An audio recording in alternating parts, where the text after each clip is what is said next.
Be strong.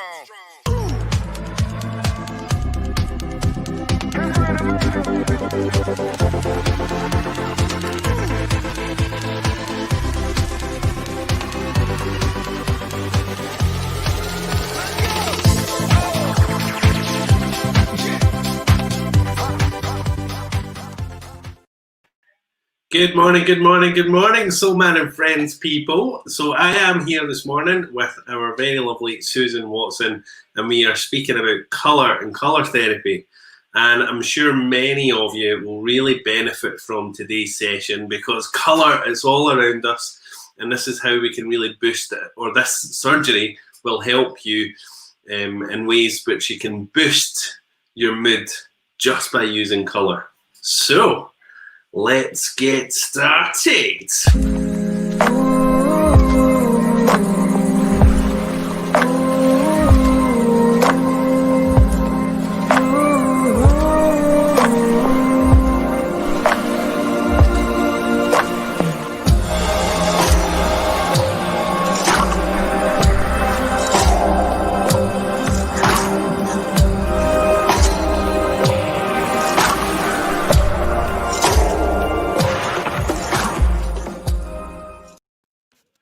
So good morning, lovely Lady Watson. How are you?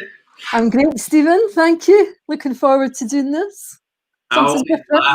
See, when we're doing your wee intro video, I always laugh at you behind the scenes because I can see Susan behind the scenes and she's like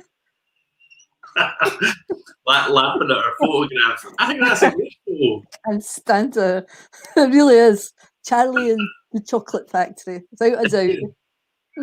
So today, Susan, we are talking all about colour and colour therapy. So let's just get started. First of all, right, I know this is going to sound like a really lame question, but what is colour? Colour, actually all colour stems from white light. And it's the white light coming through the retina and the cones of the eyes that actually change. It's like going through a spectrum and it breaks into the colour. So actually all colour starts off as white. White is all colours. And it's going through the cone at the back of our eyes and the retinas that change it. And it's the colours that it reflects into, if you like, that actually influence our moods and thoughts. So it's really interesting. And is that with black as well then? So obviously white has every colour, but does black equally have every colour? No, black is looked upon as a colour. Now, I found this quite funny because I wear black all the time. I'm always in black. And it's actually, it's meant to give off a sign of intellect, of being professional, but it's also people who wear black, it can be, it's not letting anything away. It's keeping it all in, not giving it away. It's keeping it inside, not showing really what's going on inside you. Black's a very slimming colour as well, so I quite like wearing black. Even as a child, I wasn't somebody that wore colours. Even when I was wee, I used to wear black all the time. And I think I've got a couple of things with colour, and I feel a bit, I don't know, maybe every now and then maybe once every 10 years I'll put a bit of colour in. But I think I might do it more now. I might do it more now since reading this, actually. I'm certainly going to bring a lot more colour into my therapy room, without a doubt. Without a doubt. Amazing. I'm going to get started on this because there's loads of stuff to cover. Is that all right? Absolutely. Go for it.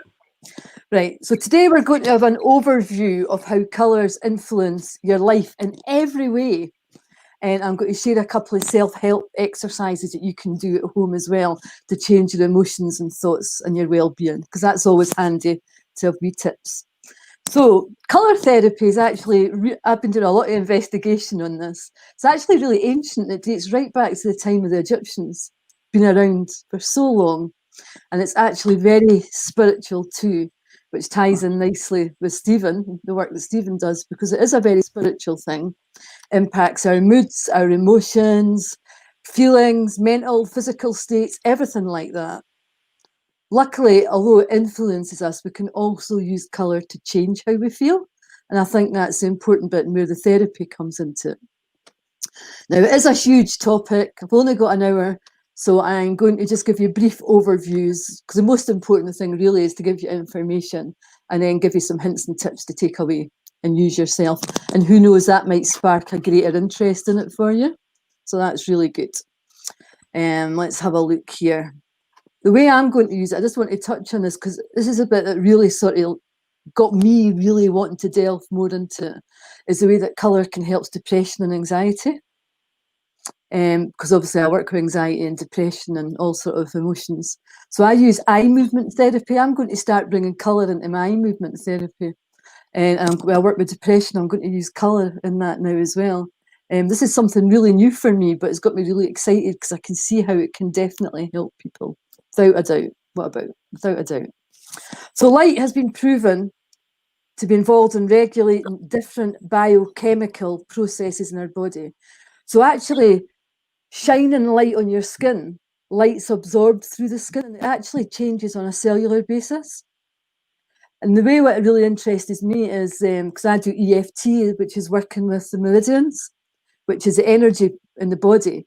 Because light and colour changes how the energy flows in your body, right? So I'm going to start using light colour with the meridians as well, because if the colour gets absorbed and your meridians are your energy highway in the body, my mind's starting to think all the different ways that you can actually use that, and people can do that themselves too. So it's good, really exciting. So each part of the body absorbs a certain wavelength of light, and what you do is you select the right colour for your needs. For instance, if you had anxiety, you'd want something that's calming. And we'll cover that in a few moments. And that wavelength, as I was saying about the meridians, it streams down the energy channels all the way right down to your individual cells and restores the balance and harmony of your health. So that's a huge thing.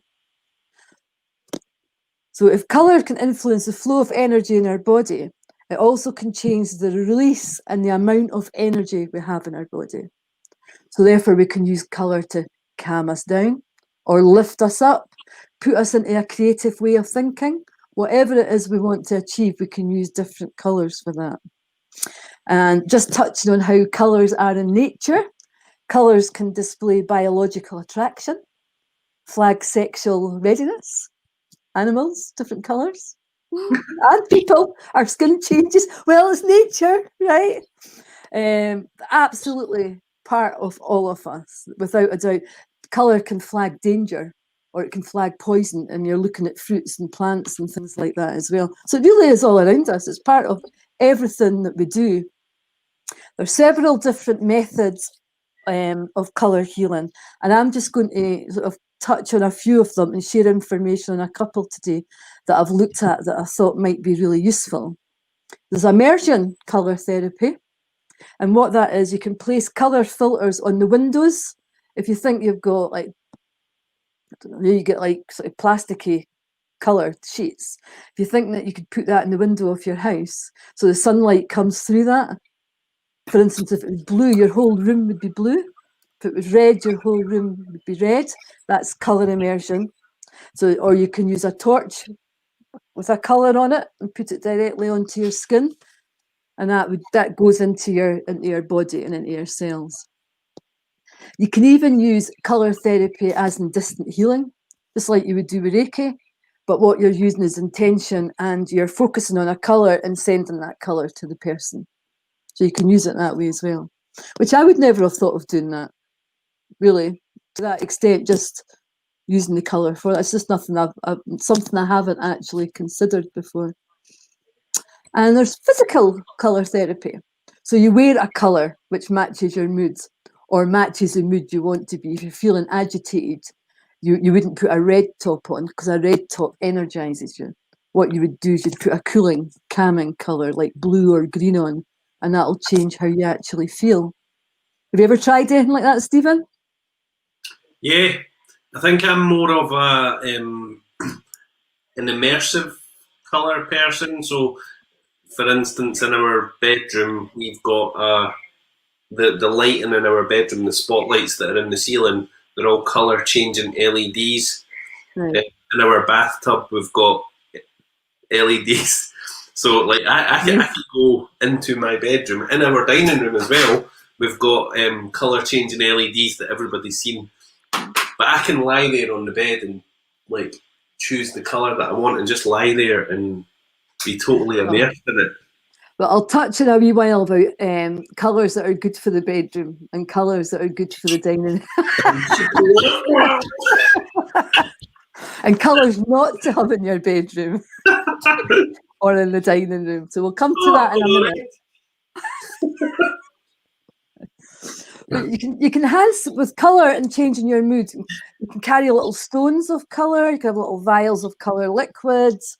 All these things are bringing the colour with you into your life, if that makes sense. You can use therapy, you can use coloured rays, solar wheels, it covers etheric planes, all different lights, which is a massive subject, too big for us to go into today. So I'm just going to zoom right in to that, what we can cover today and what's easy for us to understand. Well, easy for me to understand, actually. So some people can actually see colour through other sensory channels and not just their eyes. Most people do just see through their eyes, but some people feel colour. Some people taste colour. When they look at a colour, they can taste it. And some people can hear colour through music. They can listen to music and it vibrates to them and they can actually see a colour that way. I've got to say, I'm not like that. I've not developed, certainly at the moment, into doing that. But certainly many people can, although the tasting colour is a bit rarer. Not a lot of people can taste colour. So think for a moment, just think every day how colour impacts your mood. Think how lovely long summer days, how people feel in the summer with lots of sunlight, lots of daylight, and then how some people can feel a bit different in the winter with shorter days and shorter daylight and it's darker all the time. People can feel a bit more, less energetic and less brighter when it's darker. So that's the way light influences us. I know that in the winter I just want to stay at home and not do very much, but in the summer I can't wait to get up. The minute it's daylight, I'm bouncing out of bed and full of energy. So there's definitely a difference there as well. You can also use colour in numerology. So if you think that you use numerology with your birth date to bring it down to the smallest number, that number can be equal to a colour, which then comes into your characteristics of your nature as well. So you can use it in lots of different ways. You absolutely can. But I'm going to talk now about the colour in the home and what rooms are good and what's a warm colour and what's a cool colour. And funny, colour can actually change your temperature too. So if you think, warm colours are red, orange and yellow. And cool colours are blue, greens and turquoises, right? Now this might save you a wee bit on heating bills. Who knows, right? If you sat in a blue room, a room that was blue, or sat and stared at a blue card, right? What happens is your body temperature drops and you start to feel, that's probably why people say, oh, I'm blue with the cold, right? Your body relaxes, your blood pressure goes down and your heart rate slows. So that's how blue influences your life.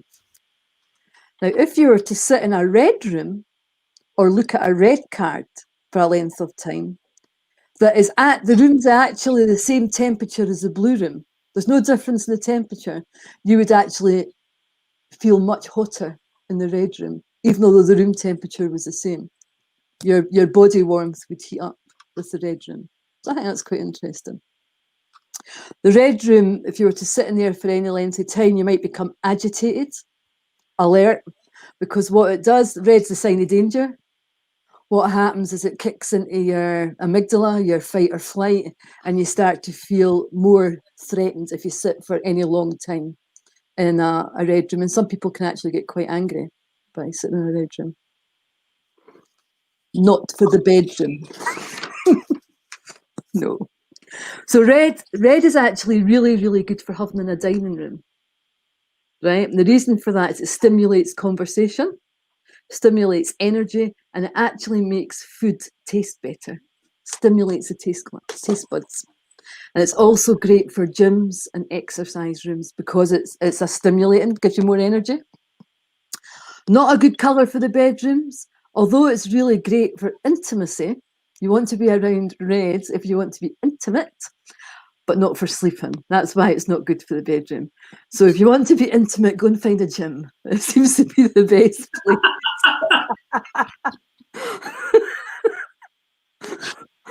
Or keep a special red room. Really funny. I'm going to talk to Kenny about this tomorrow. I'm going to say to him when he's on, I'll say, so, you thought about painting your gym red? It's true. This is black and yellow, which is really bright and immersive, I suppose. Yeah. Well, red's definitely, colour therapy identified the best colour for a gym. There you are. Orange activates creativity. Orange is the best colour to be in schools, the workplace, learning. But again, it's not great for anywhere you want to go to sleep because it's a stimulating colour. So you don't want orange in your bedroom either.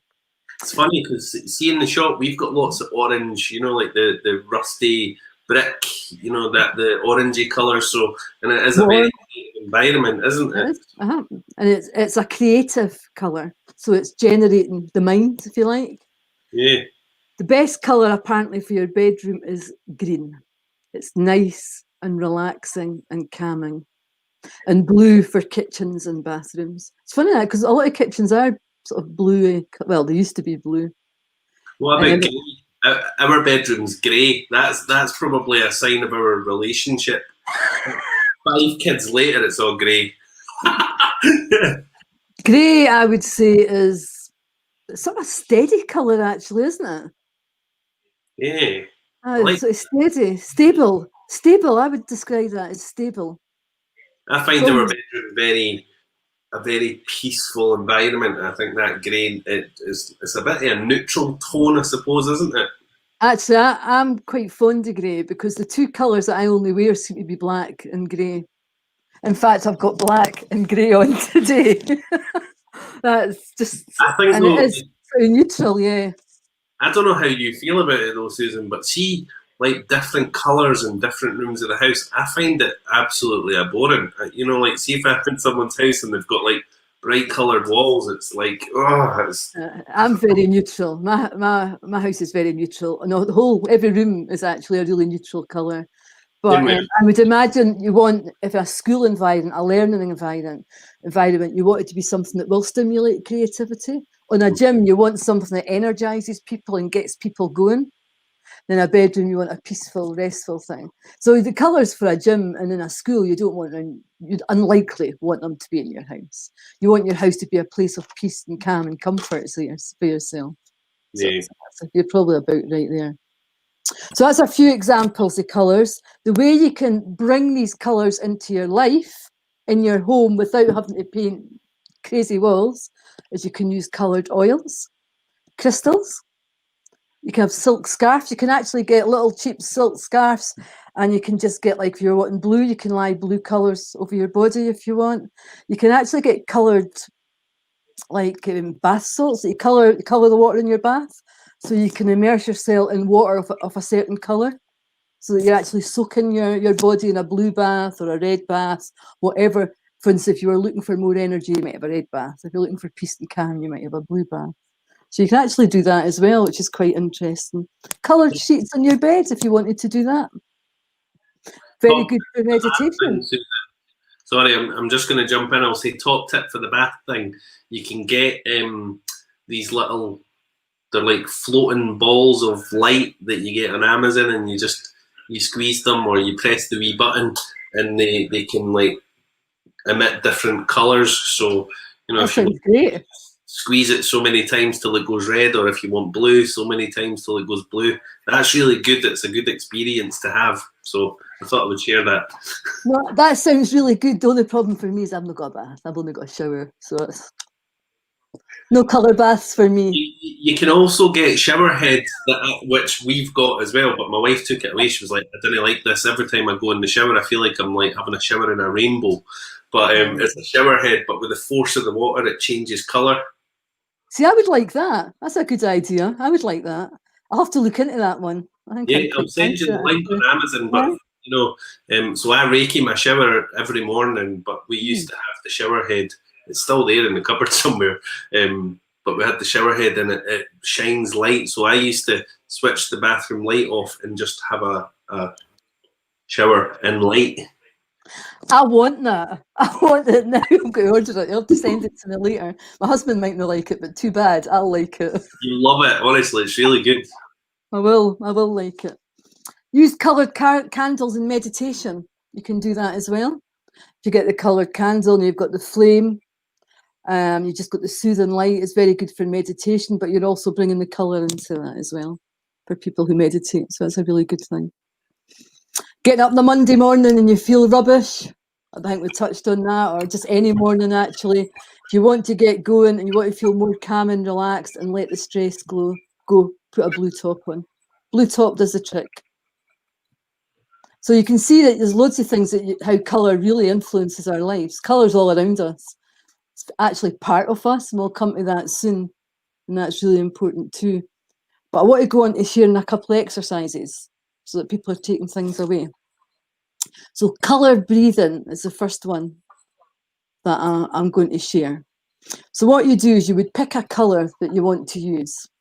And if anybody wants to have a look at the colour chart and see how each colour influences your mood and emotions, I've just put one up this morning on Perfect Solutions coaching page, and it's got all the different colours and it's got all the way these colours can impact you. Just that I was putting a post up and it just so happens for speed, if anybody wanted to see it, it's there.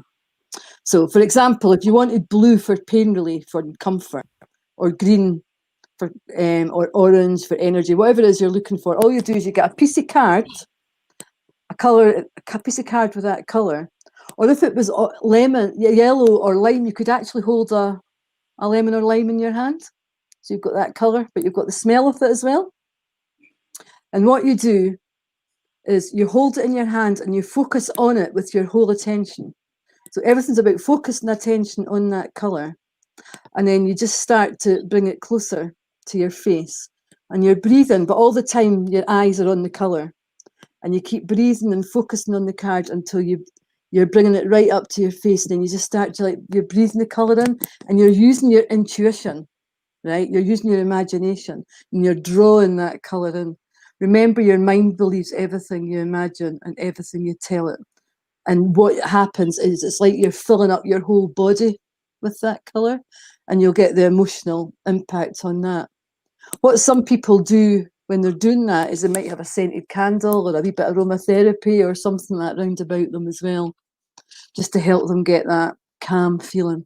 That works really well. And I'd imagine with the lime and the lemon, when you're actually doing that, you've got the beautiful colour, but it's using more senses to draw that in as well. So I think that's quite a good one. I might try that one. I've got a lime in the kitchen. I might try that today. And all you do is you take 5 minutes just doing that and allowing and imagining that colour to wash all the way through your body. Now, because you're giving your focus and attention to the card or whatever you're holding, your eyes might unfocus, if you like. They might pull away. Or if you blink, it sort of breaks the focus. Just take a second to refocus again and carry on. And it works really, really well. And you know what? You can get tiny little coloured cards that you can just carry them in your pocket with you. And what you can do is you can pick one out and just look at it for a few minutes if you want to feel calm or increase your confidence or anything like that. Just for a couple of minutes, instantly changes how you feel. So that's quite handy. Imagine going for an interview and you didn't feel very calm or confident. Just taking 2 minutes outside to sit and stare at a calm and cooling colour. Breathing it in, and then you could just walk in feeling totally different. Quite handy. Do you know what's really interesting when you're talking about coloured cards, Susan? So way back when I was primary 5, I don't know how old I would have been, 8 or 9, we had an amazing teacher, Mrs. Somerville, and she introduced me to meditation way back then. Now, what she used to do, and I remember all of the people in the class laughing and giggling, right? But she used to get a piece of coloured card every morning and she would pin it to the blackboard, you know, when we had those big blackboards. Now it's like a big screen. But she used to pin it to the blackboard and we used to sit in the morning and we'd just focus on the colour. Now, I remember her saying, breathe in that colour. And honestly, I remember being very, very small, having no kind of adult, I don't know, what's the word? Conditioning, I suppose. Yeah. Yeah.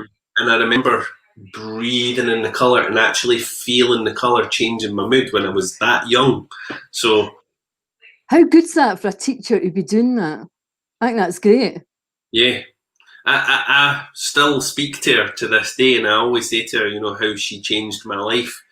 And she used to have like spider plants in the middle of the table, and she would be like, you know, if you're feeling that you're struggling with whatever it is that you're doing with your lessons, just focus on the green in the plant Oh, and we breathe. need more of that. We need more of that in schools. That's We do, fantastic. we That's do. really good. I want to talk as well how colour can heal the body. And it can heal and it can help with aches and pains. If you think that when we're using it on the meridians and the torch, if you think that the colours get absorbed into your cells, and I'm going to tell you just very briefly a story, and you might know this, Stephen, I don't know. If anybody's had a damaged Achilles heel, they'll know how torturous and agonising that is. And I had a damaged Achilles heel, and I was in New York, and I had to walk for quite a few miles. And I can tell you, I could hardly take 20 steps, and the heat and the burning torture, I'd have to stop, and it was just agony. And all right, I'm a hypnotherapist, and there was a wee bit of self-hypnosis in here as well. But what I did is I pretended I had a syringe in my hand, right? And this is me imagining it, and that syringe was filled with a pale blue liquid. And I imagined putting the syringe into my ankle, and I just sat and looked at my ankle, and I actually visualised this cool blue liquid going around all my bones, in between the sinews, because it was really hot, the pain's hot, cooling it all down, calming it, and actually lubricating it. So there's a fluid in my ankle, but it was also a painkiller, right? This is what I honestly imagined it. And I swear to God, I walked 10 miles after doing that. I had to stop 3 times and give myself another wee jag in the ankle, but I walked 10 miles with a damaged Achilles heel. And I swear I couldn't walk from here to the end of my road because the pain was that bad. And that was just my mind using that blue, pale blue, cooling, calming, painkiller colour. So it really works. I have to tell you, it was bloody agony the next day though. But you know what? It got me to do what I had to do at that time. So it was really useful, really helpful. When we're speaking, because obviously it's a cool colour, but it's also a very, very calming colour. You know, usually I'll go upstairs if I've had a particularly stressful day or whatever. I'll just lie on the bed and I put the blue light on and I just lie, and it just completely changes everything. That's why I know that blue will be the colour that I'll work the most with, blue and green, because I'll be working with anxiety and, for anxiety and trauma, it'll be blue and green. And I reckon for things like depression, it'll be the orange and the reds, because I want to start moving other things. That's usually the colour of blue that I have on in here. I don't know, can you see it? Yeah, I can see it. It looks like a sort of violet-y, sort of indigo sort of colour, but it's nice. Yeah. I actually really like it. It's nice. I'm going to have to look into these things for myself too. So for an emotional boost, pick colours that resonate to you, that reflect your moods. I'm going to tell you, we were talking about black and how these colours are. Black is about grounding, feeling restful and renewal, and not giving anything away. Grey is neutral and balanced. Red is energizing, it excites the emotions and stimulates the appetite. So that's quite good as well. Blue is the colour which is for meditation and relaxation and calm and peace. Green's a balancing colour. It's a colour of balance and harmony, and is very helpful in the times of stress and anxiety as well. So that's good to know. And pink is all about love, self-acceptance, nurturing. Pink radiates energy of unconditional love, and it's actually the most powerful colour for emotional healing and support. There you go. Yellow has been all about positive and happy, and if you want to increase your self-worth and lift your mood and feel happier, it's yellow. Purple is an anti-inflammatory.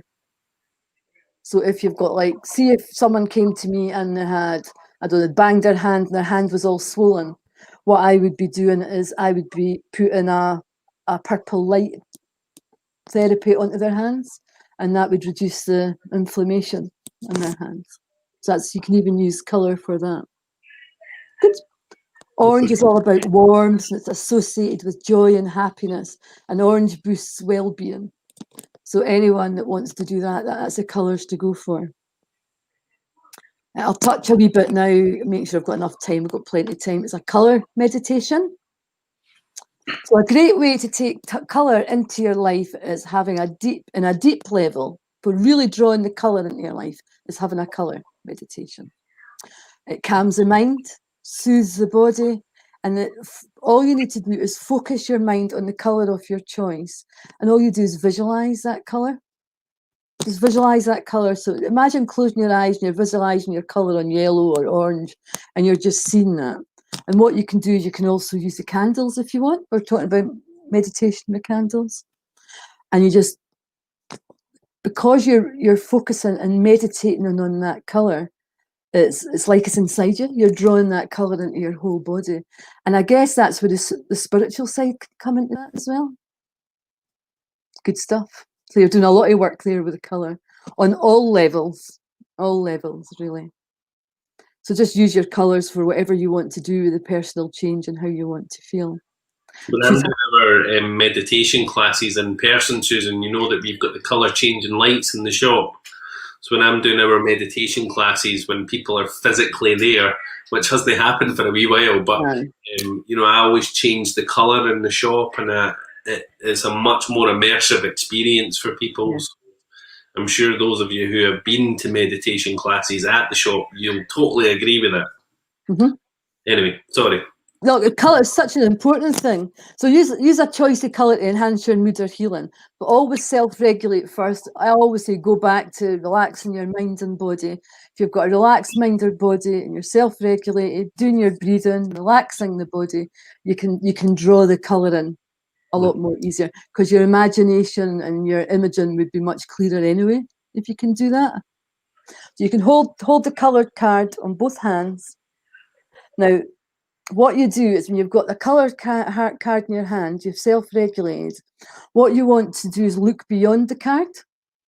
So if I had cards in my hand now, I'd be looking at a bit on the wall over there. So my eyes aren't focused on this. But what happens is your peripheral vision is picking up the colour. Does that make sense? Yep.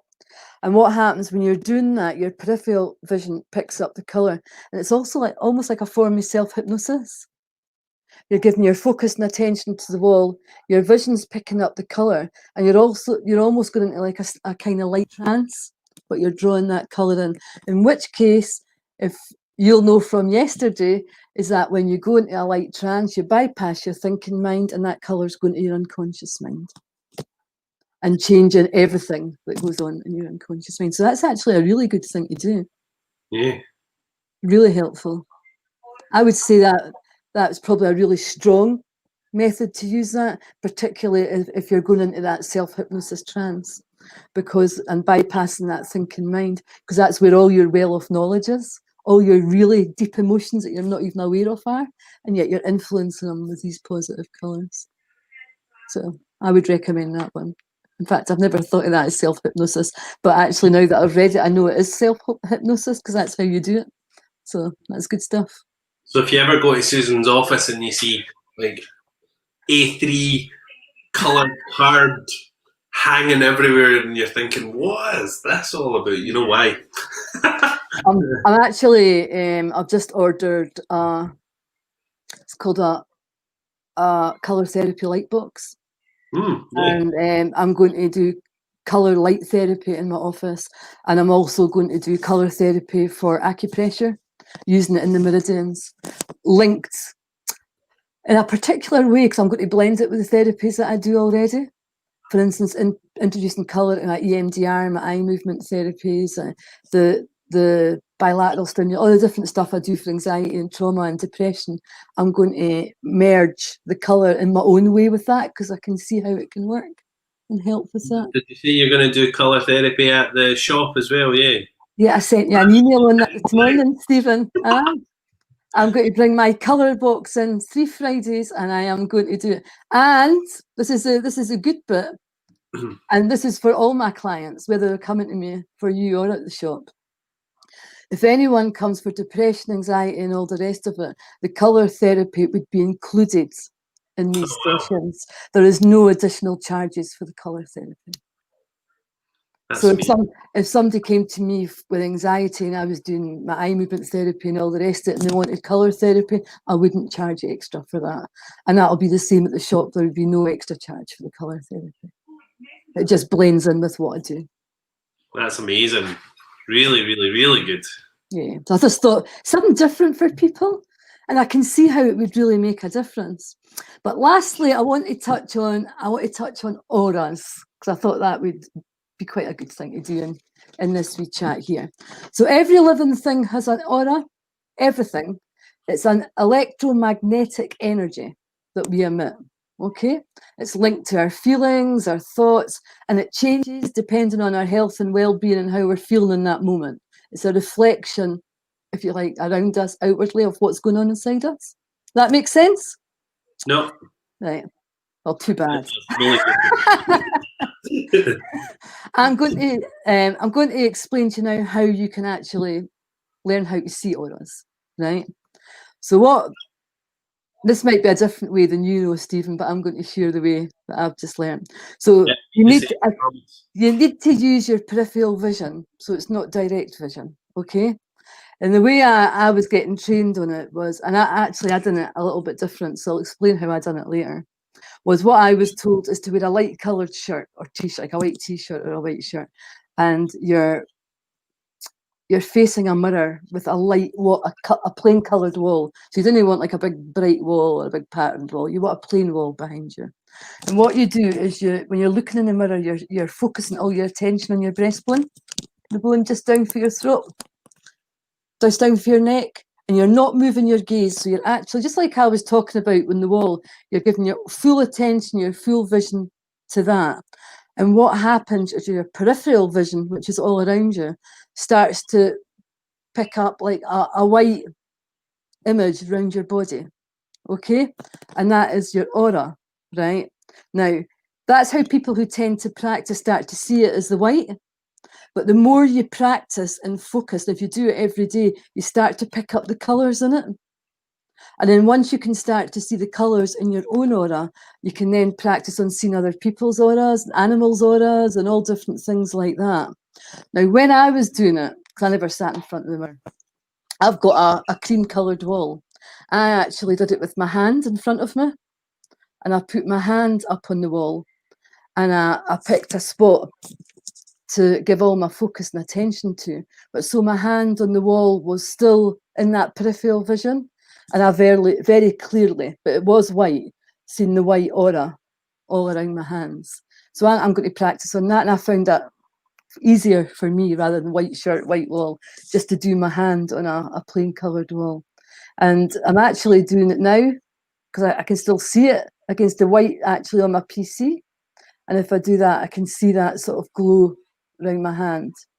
So it's quite interesting. That's how I teach people to see auras with their hand first, then to move on to their reflection. I found the hand easier for me.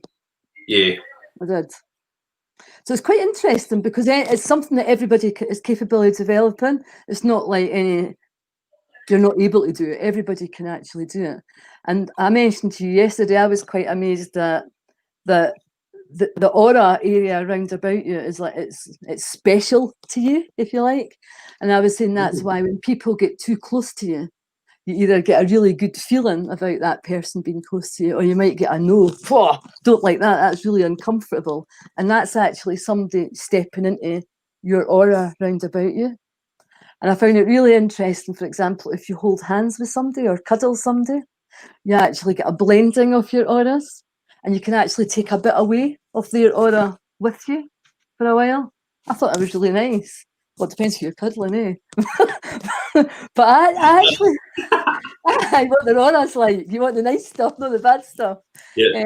But I thought that was really quite nice. And also, even animals, you can pick up their auras. Animals pick up your aura. Imagine a cat or something sitting on your knee. You're getting their aura, you're getting yours. And I imagine that's where therapy pets come into that as well. Because Yeah. when you're actually clapping on, you're not just clapping in, you're picking up their aura too. So it's really Plants too, as interesting. well. I always see auras around plants, anything that's living, I suppose. But every single living thing. Now, that's not something I've spent a lot of time in the past, but after speaking to Diane, I thought I'm going to really look into this. It's really sort of grabbed me, and I can absolutely see how it's another thing that I can really use to help people, and it's non-evasive. It's not difficult for people. If you think that people with depression and anxiety and trauma, making changes is difficult at first, making that step, it can be quite frightening. So, but colour therapy is so gentle and non-evasive that it can be a really good helping hand without being, I guess, too fearful for people. Yeah. Yeah. So I'm really looking forward to using that. I've sent away for everything. I want this, I want that. Get my colour torch, get my light box. So by the time we get back in the Soul Man, I'll be matching in the light boxes and torches and everything. You That's do sense. changing lights in the therapy rooms as well, so you can set your mood with whatever colour you want, and then use your light box as well. So Oh, it's going to be good, especially the light box is going to be really good, but the torch in particular, because it's such an intense ray of colour.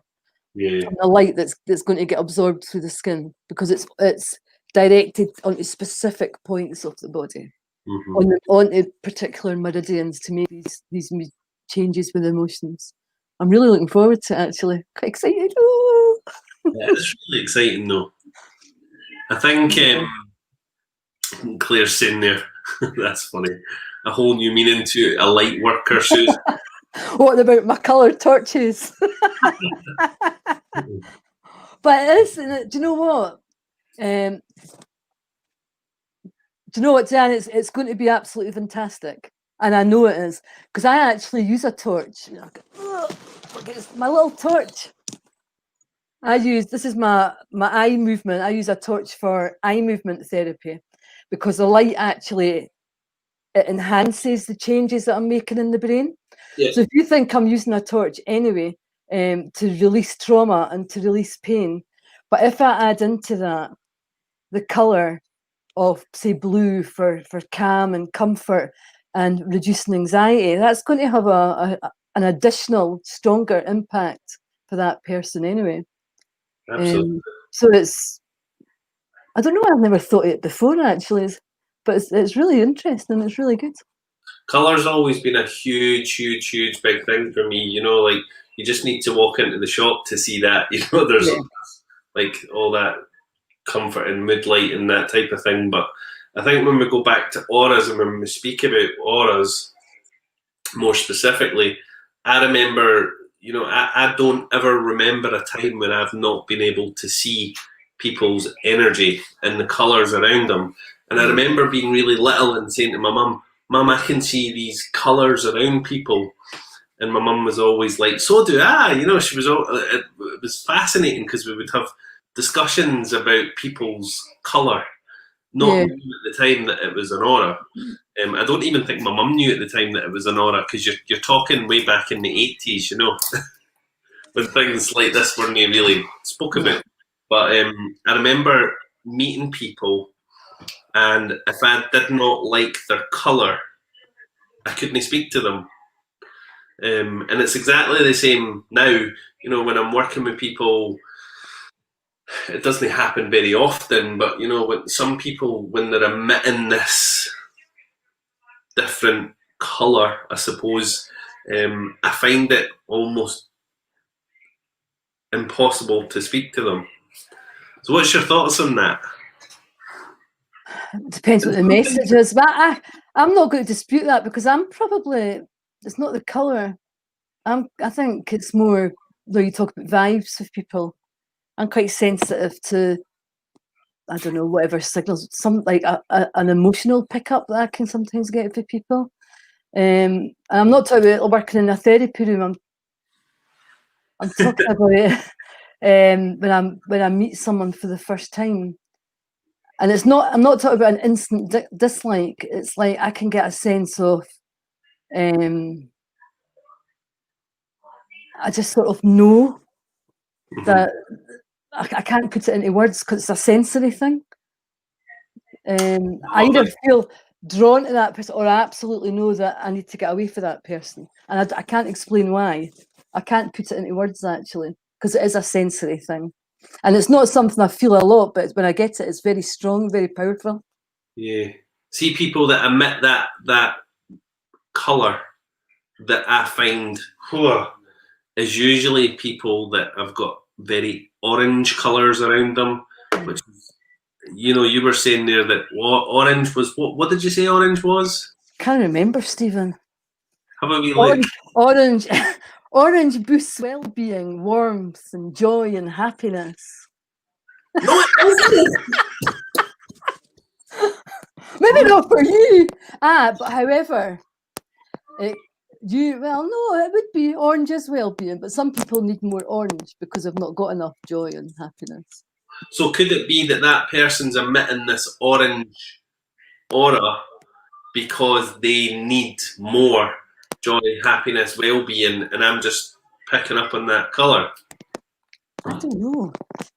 I'm not you. Good answer. I love that. I love your honesty. So I'm going to ask John that because John's on Thursday and he deals with the aura. So I'm going to ask John, and I know what he's going to say. He's going to say, "What does orange mean to you?" Colours have their own meaning. Colours definitely have their own meaning, and that's how they can influence. It's not just what the colour means to you. Yeah. Because it's actually been scientifically proven. They've done lots of scientific tests on this by using colour to see how it influences moods and all the rest of it. That's why you've got all these people in the clothes shops. People can go in and get someone to pick all the right colours by your tones of your skin and what colours bring out the best in you and change your moods and what message do these colours give to people. Folk make a fortune out of doing that. It's a well proven scientific fact what the colours, how they influence you. And it's fascinating, isn't it? It really is a fascinating subject. We could go on and on and on and on and on and on. The spiritual side, it's huge, absolutely massive.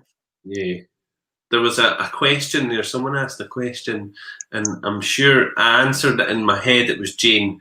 So Jane had said are there colours specifically to work with physical conditions, for example, arthritis? So I was thinking, see, when Jane had asked that question, I was thinking purple might help with that because it's anti-inflammatory. That's right. Purple is anti-inflammatory. And I think, for example, the torch, the light healing, if you think that, for example, arthritis in the fingers, there's inflamed fingers, if you were directing that purple light directly onto that, then what it does, the light gets taken in through the skin. Remember, it goes into a cellular basis, and that is very much a colour for reducing inflammation. So you could use that for any, or knees, or whenever it is, really. Yeah. So Diane's saying there that my understanding is everyone's perception of seeing colour is very personal to them. No, there is types of colour matching which impacts people. All the white light going through the retina will impact the same colours, but some people have where the colour matching is a problem. For example, blue and green, or I can't remember the other one. There's 3 different types. If you have a colour matching issue, it changes your colours. So everybody hasn't got their own perception, but however, there's certain impacts on individuals' retinas. If they've got a problem with colour matching, it changes the colours. That's where you get colour blindness and things like that. Well, I was going to ask that. What about colour blindness? So that's a colour matching. So if someone was colour blind, if you think you've got primary colours, right, and you know that yellow and blue make green. Yeah. Right, when you mix it, it's the secondary colours which are the colour matching issues in colour blindness, right? Because you've got the 3 primary colours, then you've got the colour matching, the yellow and blue, which will make green. if your eyes can't match these colours on the prism, for example, you won't see green because you need the yellow and the blue to come together to see green. Oh, fascinating, eh? That's where the colours can change if you've got a colour matching problem. Yeah. So I suppose it's again, it's like what my perception of colour is could be completely different to yours. You know, like you're seeing the colour purple behind me, but I see it as the colour blue. Yeah. Or it might just be the camera on your computer. It might be. I still see that as blue. Colour. Saying that though, your ability to see colour changes as you age as well. Yeah. It does. Like people who use really light lights or go do a lot of sunbeds and things, that can change your impact and ability to see colours as well. So you lose the density of colours, if you like, as you age. People. So I guess, Diane, do you know what? You're right, Diane. People will say when they go for a sunbed as well, and it's interesting because sunbeds, it's blue light, I suppose, isn't it? So it's very, it's a very cold colour, but people see it like a 3-minute holiday. You're not meant to like look directly at it. You're meant to have your wee protective glasses and things like that on them. The thing is, a lot of people go in and they don't wear the glasses. Yeah. I mean, and then it really is potentially damaging to your eyesight. Yeah. Well, Diane saying there, sorry, meant as a healer, I might see the colour green as a healing colour, but someone might see it as pink. Yeah. I think with things like healing, it's different, yeah. Claire's saying there, my kitchen was orange in my old house, but I was deeply unhappy, so makes sense as to why I needed that colour in the room I spent most of my time in. There you are. Interesting, Claire. It is interesting. And did you feel that when you were in the kitchen with that orange, it helped a bit to have that colour, that bright colour round about you, Claire? Claire does. She's like one of these. So Irish people. My wife, she's from Dublin, and they all spend all their time in the kitchen. They very rarely ever sit in the living room. And Claire, I always say Claire's like an Irish person. You know, she's always in her kitchen. I'm never in my kitchen. Really? I go in to put the kettle on and just as I walk through it, I'm never in the kitchen. I don't cook or anything like that. Yeah. My favourite place actually is my bedroom. Or in here in my office because I like to be on my own. Yeah. I'm somebody who needs to be alone. I like being around people, but I need time on my own to recharge my batteries. So I get tired out being around people all the time. Yeah, I moved out soon after that and found my joy, she's saying. Well, I'm glad you've found your joy. That's something we all need to do. That's for sure. Louise is saying I spend all my time in the kitchen, which is blue. That's meant to be an okay one for kitchens and bathrooms, is blue, because it's calming. Nice and calming. And what's your thoughts as well on, I know we've spoke about, by the way, I've shared the shower head in the comments, so if you want to go back and look, it's like 21 quid or something on Amazon. It's really, really good.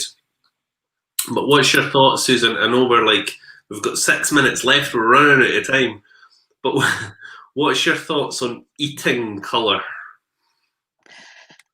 There's a bit in the colour therapy as well about the colours, that you should actually, when you're eating food, you should check the colour that you're eating because you're actually digesting that colour too. And foods are colours for reasons as well. So if you think about if you're wanting more energy, eat red foods. Think of the greens that you're eating. They're balancing, comforting. Think of fruit and vegetables. They're all lovely, rich colours that are healthy. So the food and colour actually links very much into well-being as well. It does. So if you're thinking someone who has a diet that's primarily made up of like cake, they're missing the good. I'm not talking about. Do you know what? Yeah, people need to. I think food, nature is all these colours for a reason. Yeah. Without a doubt. That's why it's like I was talking about that. The some colours in nature are saying it's dangerous, it's poison. Other ones are really inviting. They're there for nutrients and health. And in fact, even just having these colours on your plate and looking at them, your mind's taking in that colour, but then you're actually absorbing that colour into your body too. Yeah. Mm-hmm. Louise is saying there, I can't eat a beige diet, and I think for many people who do have beige diets, don't they? They have the crisps, sandwiches, toast, chips, pizza, and it's all that very neutral colour. So I think definitely inviting more fruits and vegetables and that type of thing into your life is going to change your energy as well, isn't it? When I first met Scott, my diet, because I lived alone, my diet was cheese on toast and ready salted crisps. That's all I ate. For my lunch, I'd have about 3 packets of ready salted crisps and a couple of slices of cheese and toast every night for my tea, because I can't cook. And that's what I had. And I was lucky enough to find somebody, which is a fantastic cook. Every night he cooks meals for fresh. And he loves fresh fruit and fresh vegetables and all the rest of it. And the difference that I feel. Yeah. I mean, I've always been somebody that liked sleep. I love my sleep. I love being in my bed. But then I had no energy at all. I was always flat and exhausted, where I do feel I'm not like that now. Yeah. So it's made a difference having a healthy diet. And he is very big. And this is actually terrible. Do you know, I don't think I ever ate vegetables until I met Scott. Ever ate vegetables. Oh, that's fascinating, eh? Even salad, I wouldn't eat salad, because I remember when we first started going out, we'd go out for a meal, I'd always leave the vegetables and the salad on the plate and not eat it. And he used to say, "Why aren't you eating it?" And I said, "I don't like vegetables and I don't like salad." And he was like, "Just try it, just try it." And then that's how I started eating things, because I had no interest in it. That's terrible, actually, when you think about living all these years and never eating vegetables or salad or fruit or anything. And it's interesting that when you've started eating vegetables and the green stuff, I suppose, how different you feel as a result. And I like the really bright coloured peppers. So it's like the bright yellows and really vibrant orange peppers. And these are all things that, think of the colours: happiness, joy, energy, well-being. Yeah. So see, for us as well, like in our house, I would, and this maybe sounds a little bit discounting, but I would never buy these processed packs of food where there's like chicken and breadcrumbs and all of that kind of stuff. We buy chicken dippers for the kids because they love chicken dippers. But other than that, we kind of cook everything from scratch as well. And our plate of food is always like really bright and inviting, and yeah.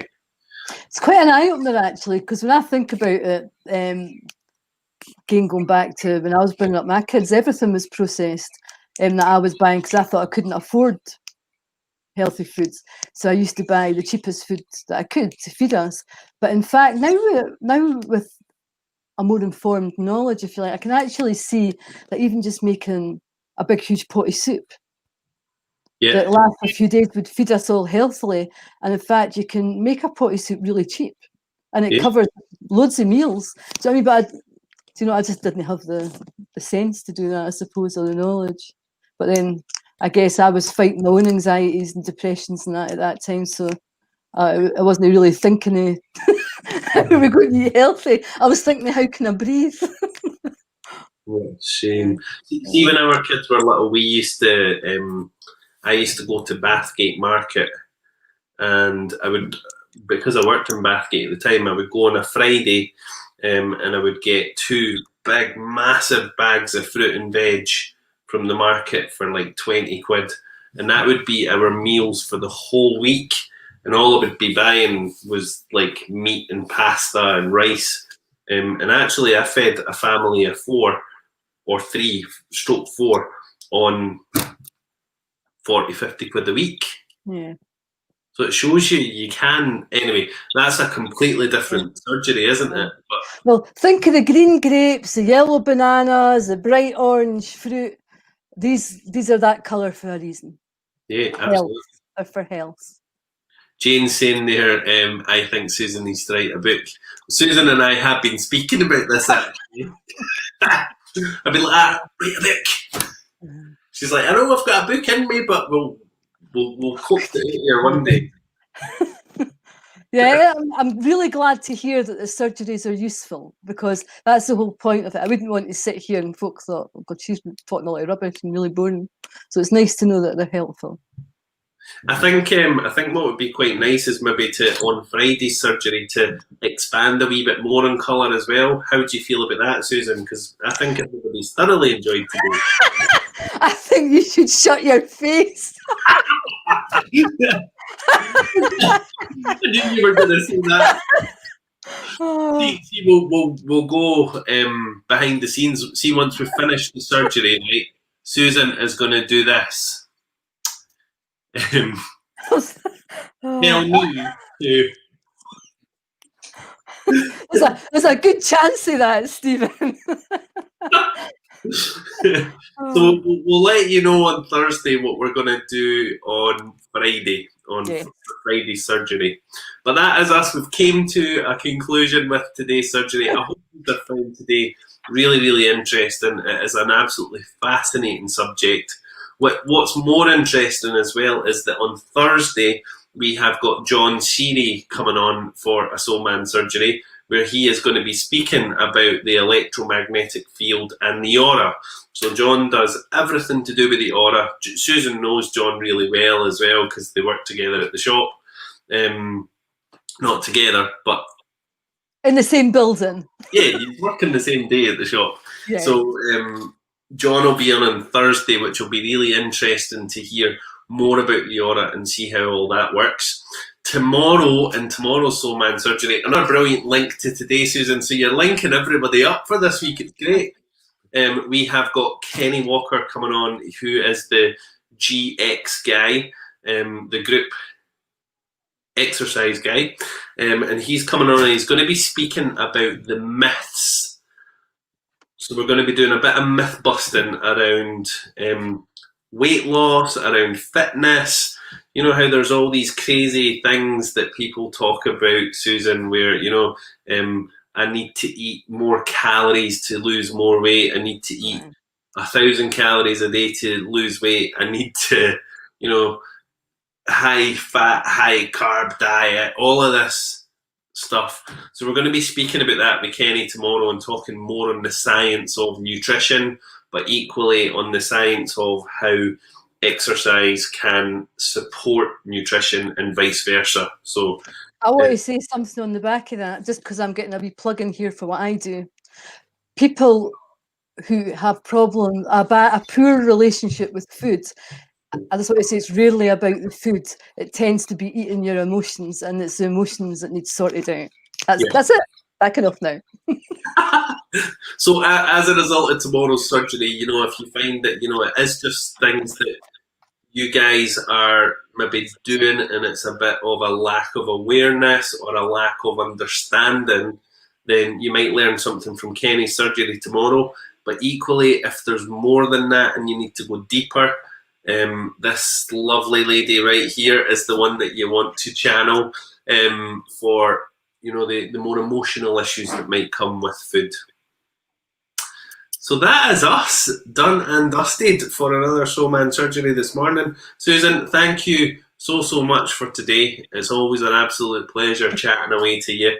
Thank you. I'm sure that everybody's had such a lovely time today. Please do share in the comments as well, guys, if you've enjoyed today's surgery, because Susan and I like to look back in the comments and see that we're not just here waffling or loading nonsense. Hey, Susan? Indeed, definitely. So that is us done and dusted for now, and I am going to have a wee chat with Susan behind the scenes. And Susan, say goodbye. Bye. Knocked you out, sorry. So take care, everybody, and we will see you tomorrow for our Soul Man surgery with the GX guy. You're strong. Strong.